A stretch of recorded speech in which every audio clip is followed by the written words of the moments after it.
Hi friends, welcome to our channel. Satyabhama serial next ఎపిసోడ్లో ఏం జరగబోతోందో ఈ వీడియోలో చూసి తెలుసుకుందాం. సత్యకి ఇంకో షాక్ ఇచ్చిన మహాదేవయ్య. అసలేం జరిగింది అని తెలుసుకోవడానికి ఈ వీడియోని స్కిప్ చేయకుండా ఎండ్ వరకు చూసేయండి.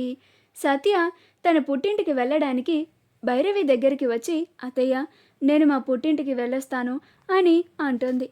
అప్పుడు భైరవి, పర్మిషన్ అడుగుతున్నావా లేక చెప్పడానికి వచ్చినావా అని అంటోంది. అప్పుడు సత్య, చెప్పడానికే వచ్చాను అత్తయ్య అని అంటోంది. అప్పుడు భైరవి, అసలు నువ్వు ఇప్పుడు మీ పుట్టింటికి ఎందుకు వెళ్దాం అనుకుంటున్నావు? గంత అవసరం ఏమొచ్చింది? గంత తొందరపడుతున్నావేంది అని అంటోంది. అప్పుడు సత్య, అవన్నీ నేను మీకు తర్వాత చెప్తాను అత్తయ్య, కానీ నేను ఇప్పుడు వెంటనే అతి వీలైనంత త్వరగా మా పుట్టింటికి వెళ్ళాలి. వాళ్ళ పరిస్థితి అక్కడ బాగోలేదు అని అంటుంది. అప్పుడు భైరవి, మరి నువ్వు ఇక్కడ ఉండకపోతే, నువ్వు చేయాల్సిన పనులు చేయకపోతే ఇక్కడ మా పరిస్థితి ఏంటి అని అంటుంది. అప్పుడు సత్య, నేను పనులన్నీ పంకజంకి అప్పచెప్పాను అత్తయ్య, అన్నీ ఏమేం చేయాలో దగ్గరుండి చెప్పే వస్తున్నాను అని అంటుంది. ఈలోగా క్రిష్ అక్కడికి వస్తాడు. ఏమైంది సత్య, అంత టెన్షన్ పడుతున్నావేంది అని అంటాడు. అప్పుడు సత్య, నన్ను వెంటనే మా పుట్టింటికి తీసుకెళ్ళు క్రిష్, ప్లీజ్ క్రిష్ అని అంటుంది. అప్పుడు క్రిష్, పద మరి, ఎందుకింత కంగారు పడుతున్నావు? నాతో ఒక్క మాట చెప్తే సరిపోతుండే కదా అని అంటాడు. అప్పుడు భైరవి, మరి నేనేంద్ర మధ్యలో, నన్ను అడిగే పని లేదా? నాకొక్క మాట కూడా చెప్పరా? మీరిద్దరూ నిర్ణయం తీసుకొని ఇంకా వెళ్ళిపోతారా అని అంటుంది.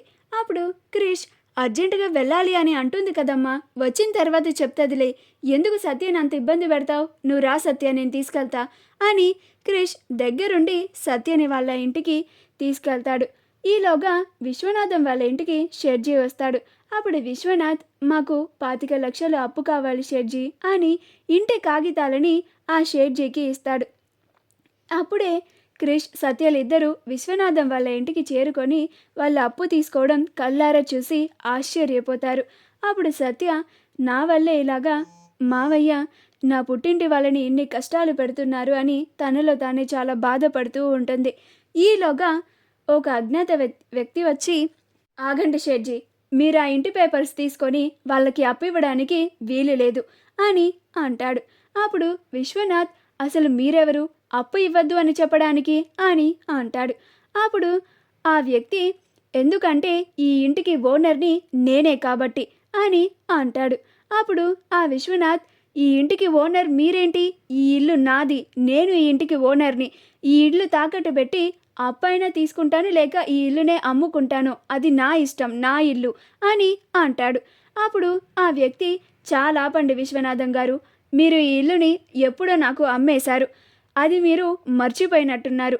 షేర్జీ, ఈయనకి మధ్య ఆరోగ్యం బాగోవడం లేదు, మతిమరుపు వచ్చింది, ఆయన నాకు ఈ ఇల్లుని అమ్మేసిన విషయం కూడా మర్చిపోయారు. మిమ్మల్ని మోసం చేసి ఈ ఇంటి కాగితాలని మీకు పెట్టి మీ దగ్గర డబ్బులు తీసుకోవాలని చేస్తున్నారు ఇదంతా. ఈ ఇంటికి అసలు ఓనర్ని నేనే.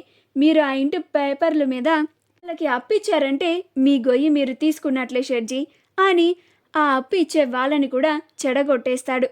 అప్పుడు ఆ షేర్జీ, నేను మీకు అప్పు అస్సలు ఇవ్వను, మీ ఇంటి కాగితాలు వద్దు, ఏమి ఇవ్వద్దు, ఏదో వడ్డీకి కక్కుర్తిపడి వచ్చాను అని అక్కడి నుంచి ఆ షేర్జీ వెళ్ళిపోతాడు. అప్పుడు విశ్వనాథ్, షెడ్జీ షెడ్జీ అని ఆపుతూ ఉంటాడు. వచ్చిన వ్యక్తి కూడా వెళ్ళిపోతాడు. అప్పుడు విశ్వనాథ్, అసలేం జరుగుతుంది ఏంటసలు, ఇవన్నీ ఇలా ఒకదాని తర్వాత ఇన్ని కష్టాలు వస్తున్నాయి ఏంటి అని చాలా బాధపడుతూ ఉంటాడు. మా వీడియో కనుక మీకు నచ్చినట్లయితే లైక్ చేయండి, షేర్ చేయండి, మా ఛానల్ని సబ్స్క్రైబ్ చేసుకోండి, పక్కనే ఉన్న బెల్ ఐకాన్ని క్లిక్ చేయడం మాత్రం మర్చిపోకండి.